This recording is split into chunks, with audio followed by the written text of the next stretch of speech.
Let's start with the 2-7. Let's start with Celtics Sixers. We can have all the questions in the world about Jason Tatum and how much rust there is.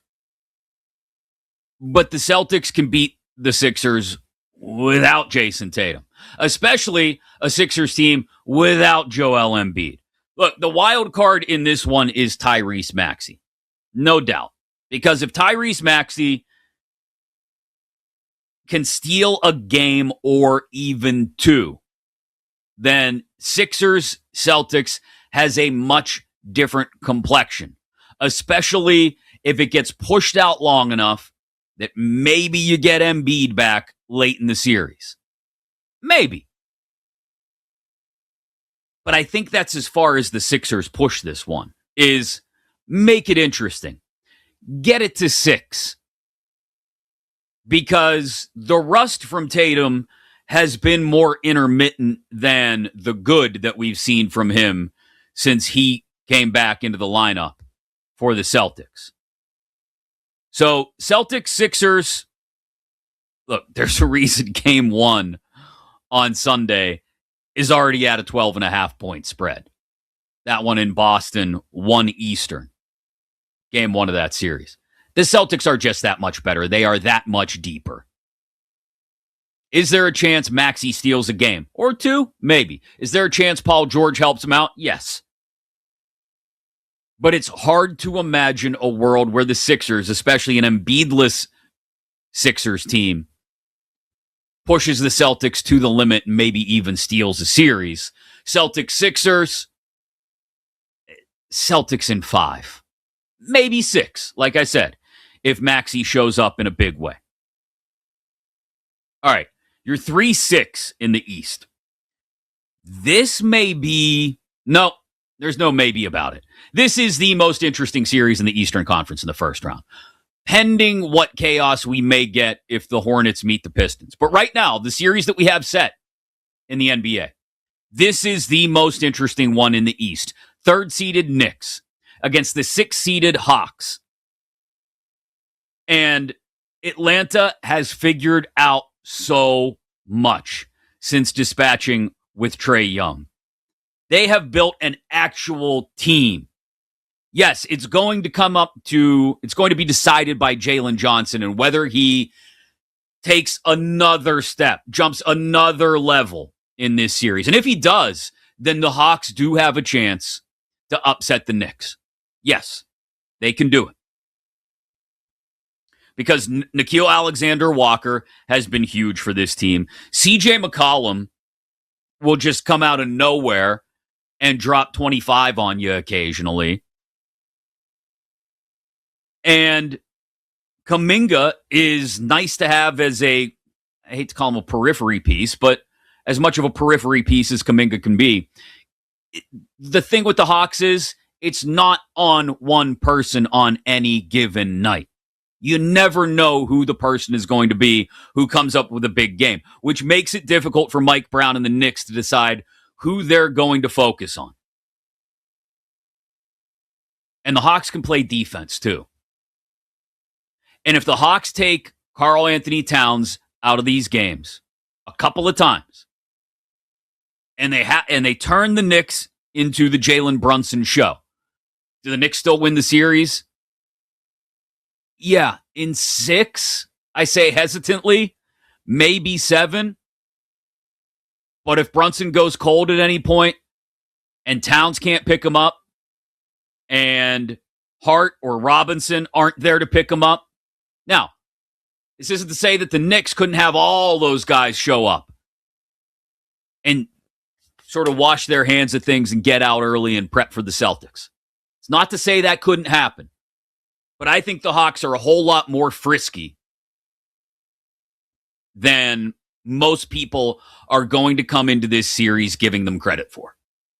And I wouldn't be the least bit shocked to see it get pushed to 6, maybe even 7. And if it gets to a game 7, you say, I don't know, the Hawks, they're just kind of coming together as a team down the stretch, going into the Garden for a game 7. I'd still have the Knicks. This is a team that does have some playoff experience on the roster. I mentioned McCollum. We mentioned Alexander Walker. Guys that have been to conference finals rounds before. They're not necessarily going to shrink in the moment. So the Hawks are frisky to upset the Knicks. I don't expect them to, but I also wouldn't be shocked. I think this series goes long. 6, maybe 7. The 4-5 matchup, I'll be honest, a week ago, I was a whole lot more excited at the prospect of Cavs Hawks. We didn't end up getting that because Toronto won on the final day. And so we'll get Cleveland, Toronto. And I don't know. Can anybody... Look, it's entirely possible James Harden doesn't show up for the series. But I'm not counting on that. I'm counting on getting the Donovan Mitchell we've gotten down the stretch. And I don't know about you, but do the Raptors feel like a team that at any point are going to pull a game back from the brink or a series back from the brink? Do they have the guys capable of doing that? If Cleveland gets out to a lead in this series, wins game 1 at home, retains home court advantage by winning one in Toronto, they're going to win one of the other first 4. They're going to be up 3-1 in this series. And they're going to be coming home for game 5. And I don't see it short of some monumental effort from someone stepping up. Scotty Barnes, maybe? I don't know. I don't see it going more than 6 max, and I could even see this being a 5-game series. That's not because I expect Cleveland to go on some epic run, and I think they're just that dominant. I'm just that unimpressed with the Raptors. So I'll take Cleveland in 5, but be totally prepared and not totally shocked if it goes 6. I can't see it going 7. Out west, where shall we start? Should we start with...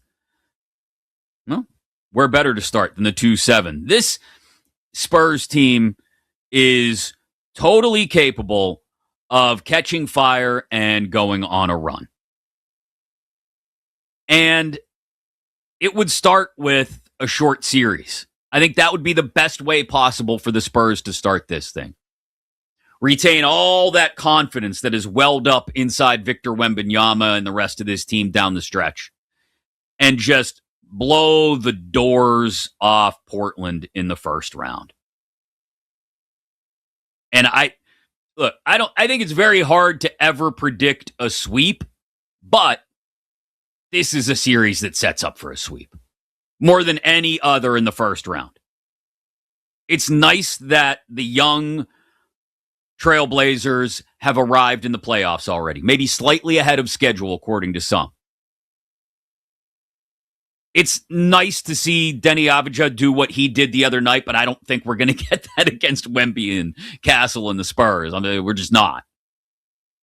So maybe it happens once, and we get 5 games. But I think Spurs in 4 is actually would be my prediction here, and is worth a play, depending on the price that you can find it at. 3-6, Minnesota, Denver. This is not going to get the most coverage of any series in the Western Conference first round, but it's the most interesting because of all of the history between these two teams. And you've got Doncic against Ant. And I don't want to oversimplify things, but that's what it comes down to. Doncic versus Ant. That's what it comes down to. I said Doncic? Jokic. It's Friday. It's Friday. Jokic versus Ant. And I don't see Jokic not outplaying Ant at the most important moment, which is going to be a Game 7 in this series. It's going to be 7 games. It's going to be great. And unfortunately, everyone in the national media, especially your morning panel shows, are going to be too busy talking about the Lakers and Rockets. Which, could go 6, maybe 7, but I don't think is going to be nearly as good. That is, can LeBron carry the Lakers through a round? Our friend Nick Friedel, who will join us later in the show, will say no. And can KD captain them beyond more than one series win? I think the Rockets take the Lakers in 6, short of LeBron finding some sort of youthful magic that could be in there. But there's just not enough other pieces surrounding him for him to play off of at this point in his career. So, I'm going to say Rockets in 6. And again, that series will get outsized attention as compared to Nuggets Wolves, which may be the best series of the first round. It's going to be right up there with Hawks Knicks as the best series of the first round.